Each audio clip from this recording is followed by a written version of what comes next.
అందరికీ శుభోదయం. ఈరోజు మనం 10వ తరగతి తెలుగు వాచకంలోని 4వ పాఠమైనటువంటి వెన్నెల అనే పాఠ్యాంశాన్ని తెలుసుకోబోతున్నాం. కవి ఎర్రన. వెన్నెల అంటే ఇష్టపడని మనిషి అంటూ ఉండడు. చిన్నపిల్లల నుంచి పెద్దల దాకా అందరికీ వెన్నెలంటే చాలా ఇష్టం. చిన్నప్పుడు మన అమ్మ మనం అన్నం తినకపోయినా మారం చేసిన చందమామను చూపిస్తూ ఆ వెన్నెలలో చందమామ కథలు చెబుతూ గోరుముద్దులు తినిపించేది. వెన్నెల అంటే మీకందరికీ ఇష్టమే కదా. మరి వెన్నెల గురించి ఒక్కొక్కరు రెండు మాటలు ఏదైనా చెప్పండి. పాఠ్యాంశం గురించి తెలుసుకునే ముందు మీకు ఒక కవిత వినిపిస్తాను. ఆ కవితను వినండి. కవిత విన్న తర్వాత మీకు ప్రశ్నలు అడుగుతాను. కవితను జాగ్రత్తగా వినండి. కొండ కోనల్లో నవ్వుతూ తుళ్ళుతూ పరిగెడుతున్న సెలయేరు కాలు జారి లోయలో పడిపోయి, అది చూసి ఆకులు చాటు చేసుకుని మొగ్గలు బుగ్గలు నొగ్గుకున్నాయి. ఇదంతా చూస్తున్న సూర్యుడు పొట్ట చెక్కలయ్యేలా నవ్వుతూ పడమటి కొండల వెనక్కి పడిపోయాడు. ఇది కవిత. ఈ కవితను అందరూ 1 లేదా 2 సార్లు బాగా అవగాహనతో చదివి అర్థం చేసుకోండి. ఈ కవితపై నేను కొన్ని ప్రశ్నలు అడుగుతాను, వాటికి సమాధానాలు చెప్పాలి. మొదటి ప్రశ్న, ఈ కవిత దేన్ని వర్ణిస్తున్నది? రెండవ ప్రశ్న, సూర్యుడు పడమటి కొండల వెనక్కి పడిపోవడం అంటే ఏమిటి? మూడవ ప్రశ్న, సెలయేరు కొండ కోనల మీద నవ్వుతూ తుళ్ళుతూ పరిగెత్తడం అంటే మీకేమని అర్థమైంది? నాలుగవ ప్రశ్న, వర్ణనాత్మకమైన కవిత్వం చదవడం వల్ల కలిగే ప్రయోజనాలేవి? తర్వాత ఈ పాఠ్యభాగం యొక్క నేపథ్యాన్ని తెలుసుకుందాం. హిరణ్యకశిపుడు వనవిహారం చేసిన సందర్భంలో వసంత ఋతువును, సాయం సమయాన్ని, చంద్రోదయాన్ని కవి వర్ణించాడు. రోజంతా తీవ్రమైన ఎండను ప్రసరింపజేసిన సూర్యుడు ఇంకా ఉష్ణతాపాన్ని పెంచితే అసురనాయకుడైన హిరణ్యకశిపుడు సహించడేమో అన్నట్లు నెమ్మదిగా పక్కకు తొలగిపోయాడు. తదనంతరం ప్రకృతిలో వచ్చిన మార్పులను రమణీయంగా వర్ణించాడు కవి ఎర్రన.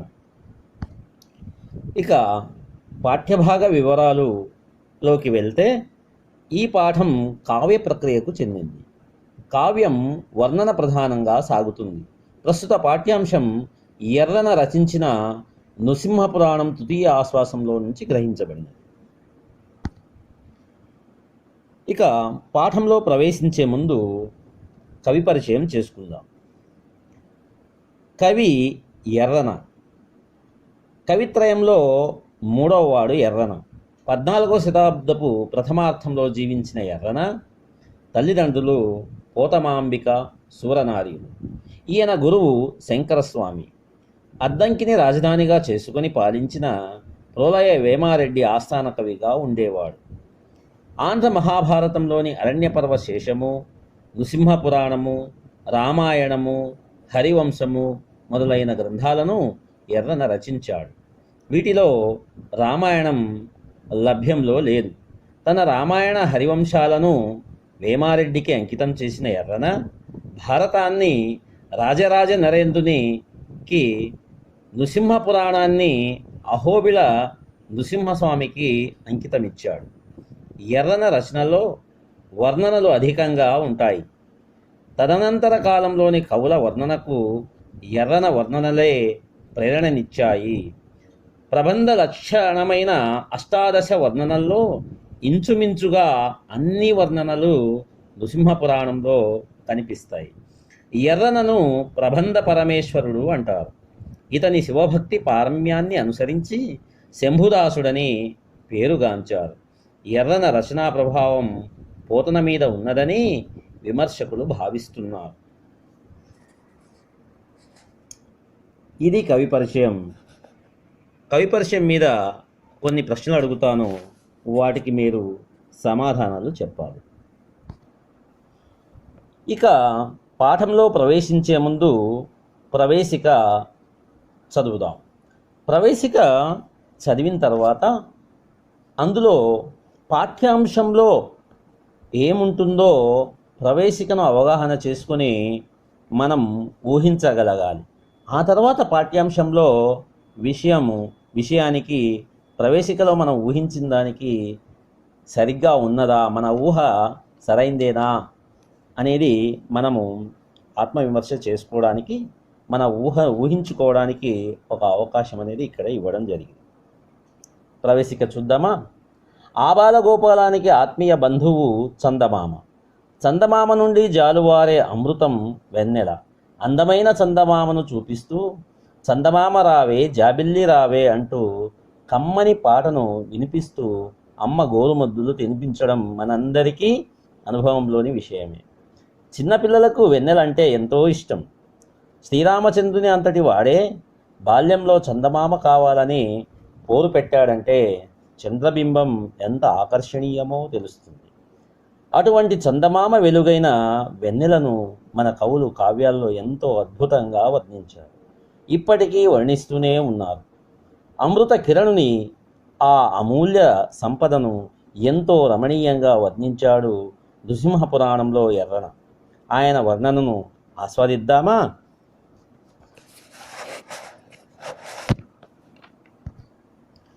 నేపథ్యంలో తెలుసుకున్న విధంగా సూర్యుడు అస్తమించినటువంటి సమయాన్ని, ఆ తరువాత ప్రకృతిలో వచ్చిన మార్పులను ఎర్రన ఈ విధంగా వర్ణిస్తున్నాడు. ఇనున సమాన తేజు దివసేందుంగనుంగును మాట్కిన్ చూడగా జనదురు నల్పతేజునను చాట్పునన్ జంచల భృంగ తారకా ఘన వనజాతలోచనము గ్రక్కున మీలన ముందజేసిన్ పద్మిని పతిభక్తి సత్వమున మేలిమికిన్ గురిదాన పొమ్మనన్. ఇక్కడ ఈనుడు అంటే సూర్యుడు.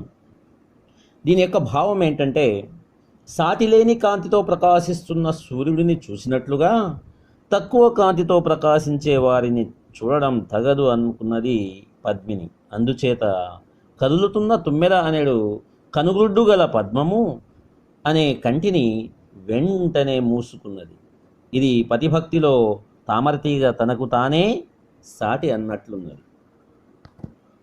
అనగా సూర్యుడు అస్తమించగానే కమలములు ముడుచుకున్నాయి, తమ కన్నులను మూసుకున్నాయి అన్నట్లుగా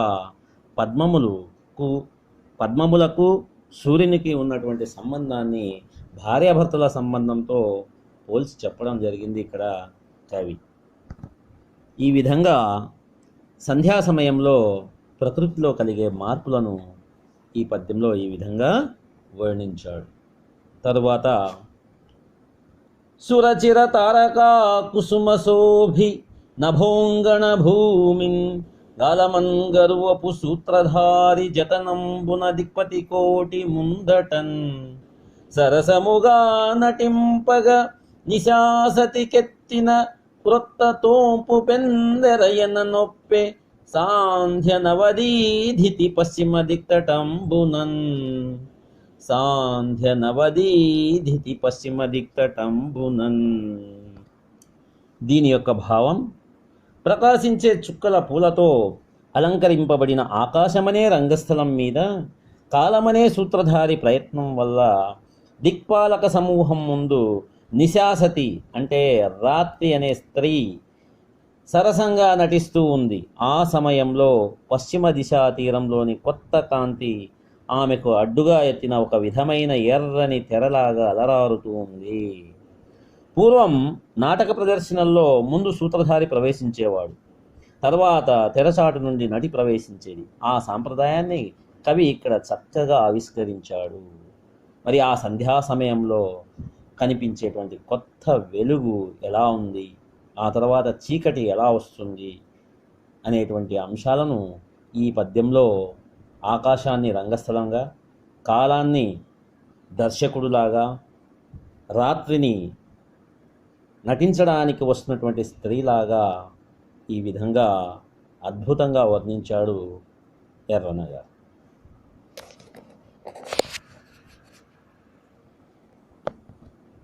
ఆ తరువాత పొదలి ఎండొండ దివియును భువియు దిశలున్ బొదవి కొనియుండు చీకటి ప్రోవు వలన మిక్కుటముగా కాటుక గృక్కినట్టి కరవటంబన జగదండ ఖండమమరే. ఈ విధంగా సూర్యుడు అస్తమించగానే చీకటి వచ్చింది. ఆ చీకటి ఎలా ఉంది అంటే, అధికమైన చీకటి కారణంగా దిక్కులు, ఆకాశం, భూమి ఒకదానిలో ఒకటి కలిసిపోయి బాగా కాటుక నింపిన బరిణెలాగా విశ్వమంతా నల్లగా కనిపించింది. అంటే ఈ జగత్తంతా చీకటితో నిండిపోయింది అని ఈ పద్యం యొక్క భావం. అంతా అంటే అంతలో దశలను కొమ్మలొయ్య నతి దీర్ఘములైన కరంబులన్ ప్రియం బెసగంగ నూది నిక్కి రజనీశ్వరుడున్న తలీలన్ బేర్చు ఆకసమను పేరి భూరుహము కాంత నిరంతర తరకాల సత్కుసుమ చెయంబు గోయుటకు కోయనన్ బ్రాకే సముత్సుకాకృతిన్. ఇక సూర్యుడు అస్తమించాడు, చీకటి వచ్చింది. చీకటితో మొత్తం జగత్తంతా నిండిపోయింది. ఆ తరువాత ప్రకృతిలో ఎటువంటి మార్పులు జరుగుతున్నాయో ఈ పద్యంలో చెప్పడం జరిగింది. దిక్కులనే కొమ్మలతో, వెలుగులీనే చుక్కలనే పువ్వులతో పెద్ద చెట్టులాగా కనిపిస్తున్నది ఆకాశం. తన పొడవైన చేతులతో ఆ పువ్వులను అందుకునేందుక అన్నట్లు చంద్రుడు విజృంభించాడట. అంటే చంద్రుడు తర్వాత చంద్రుడు వచ్చాడు. ఆ చంద్రుడు ఏ విధంగా విజృంభిస్తున్నాడో ఇక్కడ కవి వర్ణించడం జరిగింది. చంద్రుని కాంతి ఆకాశమంతా వ్యాపించింది అని దీని యొక్క భావం. ఆ విధంగా విజృంభించినటువంటి చంద్రుడు, ఆ చంద్రుడి నుంచి వచ్చినటువంటి వెన్నెల ఏ విధంగా ఉన్నదో ఈ పద్యం ద్వారా తెలుసుకుందాం. వెన్నెల వెల్లి పాల్కడలి బ్రేకదనంబునన్ బేర్చి దిక్కులున్ మిన్నున్ ముంప నందు రజనీకర బింబము కుండలీ భవత్పన్నగ తల్పకల్పనము భంగిందనర్చన్ తదంతరంబునన్ వెన్నుని భంగిన్ చూడ్కులకు వేడ్కను నర్చె కలంకమత్తరిన్. చూడ్కులకు వేడ్కయొనర్చె కలంకమత్తరిన్. పాలకడలి గర్భం నుంచి పుట్టిన వెన్నెల ఉప్పెనలా విజృంభించి దిక్కులన్నీ ముంచెత్తింది. అప్పుడు చంద్రబింబం ఆదిశేషుని పానుపులాగా కనిపిస్తూ ఉంది. అందులోని మచ్చ విష్ణువులాగా కన్నులకు కనిపిస్తూ అలరిస్తున్నది. కవి భావనా విస్తృతి ఎంత గొప్పగా ఉందో ఈ పద్యం తెలియజేస్తూ ఉంది. మరి ఆ వెన్నెల ప్రవాహంలో ప్రకృతిలో ఎటువంటి మార్పులు సంభవిస్తున్నాయో ఈ పద్యం ద్వారా తెలుసుకుందాం. వడిగొని రేకులుప్పతిల వాలిన కేసరముల్దలిర్పన్ బుప్పొడి దళమెక్కితే నియలు పొంగి తరంగలుగా చెలంగి పైబడు నెలదేటి దాటులకున్ బండులైన వసౌరభంబులు గడువుగా నుల్లసిల్లె ఘనకైరవ షండము నిండు వెన్నెలన్. ఆ నిండు వెన్నెలలో కలువపూల సమూహపు రేకులు వేగంగా విచ్చుకున్నాయి. వాడిపోయిన కేసరాలు చిగురించాయి. పుప్పొడిపై తేనెలు పొంగి తరంగల్లాగా విజృంభించి తమపైకి వస్తున్న తుమ్మెదల బృందానికి పండుగ చేశాయి. ఆ నిండు వెన్నెలలో కొత్త పరిమళాలతో పరిసరాలను కలువలు సంతోషభరితం చేశాయి. ఇంకా ఆ వెన్నెలలో ప్రకృతిలో ఎటువంటి మార్పులు సంభవిస్తున్నాయి, ఏమేమి జరుగుతున్నాయి అంటే వాటిని ఈ సీస పద్యం ద్వారా తెలుసుకుందాం.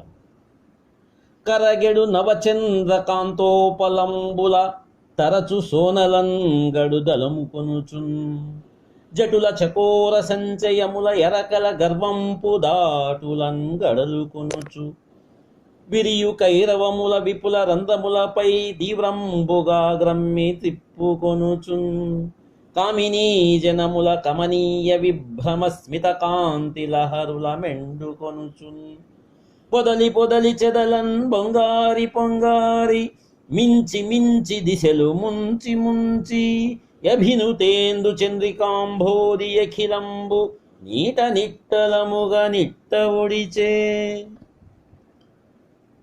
ప్రశంస సమానుడైన చంద్రుడు తన వెన్నెల వర్షంతో మెత్తని చంద్రకాంత శిలలను కరిగిస్తూ విహరిస్తున్న చకోర పక్షుల రెక్కలను స్పృశిస్తూ అంటే దాటుతూ విచ్చుకుంటున్న కలువపూల రంధ్రాలను నింపి తన వైపు తిప్పుకుంటూ అందమైన స్త్రీల అద్భుతమైన చిరునవ్వుల తెల్లని కాంతి తరంగాలను పెంపు చేస్తూ అంతకంతకు అధికమై పొంగి పొంగి దిశలన్నీ ముంచెత్తుతూ సమస్తాన్ని ఆ వెన్నెల అనే సముద్రపు నీటితో నింపుతూ నిండుగా ఆవిర్భవించాడు.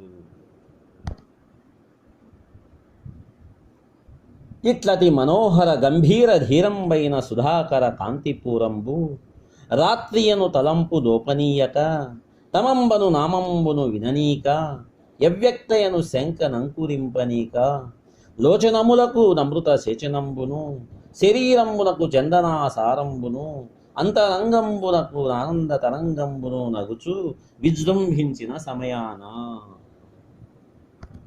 దీని యొక్క భావం ఈ విధంగా చాలా అందంగా గంభీరంగా సమున్నతంగా విస్తరించింది వెన్నెల.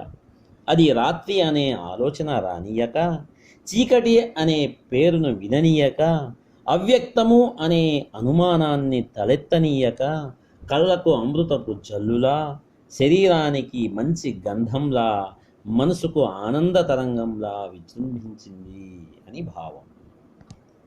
ఈ పాఠం యొక్క సారాంశాన్ని మన సొంత మాటల్లో చెప్పాలంటే, సూర్యాస్తమయమైంది. సాటిలేని తేజస్సు గల తన భర్త సూర్యుడిని చూసినట్లు పరపురుషుడిని అనగా మిణుకు మిణుకుమంటున్న నక్షత్రాలను చూడటం ఇష్టం లేక పద్మం అనగా తామర కళ్ళు ముడుచుకుంది. చుక్కల పూలతో అలంకరించబడిన ఆకాశమనే రంగస్థలం మీద రాత్రి అనే స్త్రీ నాట్యానికై పట్టుకున్న తోపు తెరల అంటే ఎర్రని తెరల పడమటి సంధ్యారాగ కాంతి కనబడింది. చీకటి బాగా పెరిగి దిక్కులు భూమి ఆకాశము కలిసిపోయి విశ్వం అంతా కాటుక నింపిన బరిణెలా కనిపించింది. ఆ తరువాత చంద్రోదయం అయింది. దిక్కులనే కొమ్మలను తన కిరణాలు అనే చేతులతో పట్టుకుని ఆకాశం అనే చెట్టు యొక్క నక్షత్రాలు అనే పూలను కోయడం కోసం అన్నట్లు చంద్రుడు పైకి లేచి విజృంభించాడు. వెన్నెల ప్రవాహం పాల సముద్రంలా పొంగి ఆకాశాన్ని ముంచెత్తింది. చంద్రబింబం ఆ పాల సముద్రంలో గుండ్రంగా చుట్టుకున్న ఆదిశేషుడి శయ్యలా, ఆ చంద్రుడిలోని మచ్చ ఆ శయ్య మధ్యన ఉన్న విష్ణువులా కనపడింది. ఆ వెన్నెలలో కలువల రేకులు విచ్చుకున్నాయి. కలువ పూలతో తేనెలు పొంగి కెరటాలుగా విజృంభించాయి.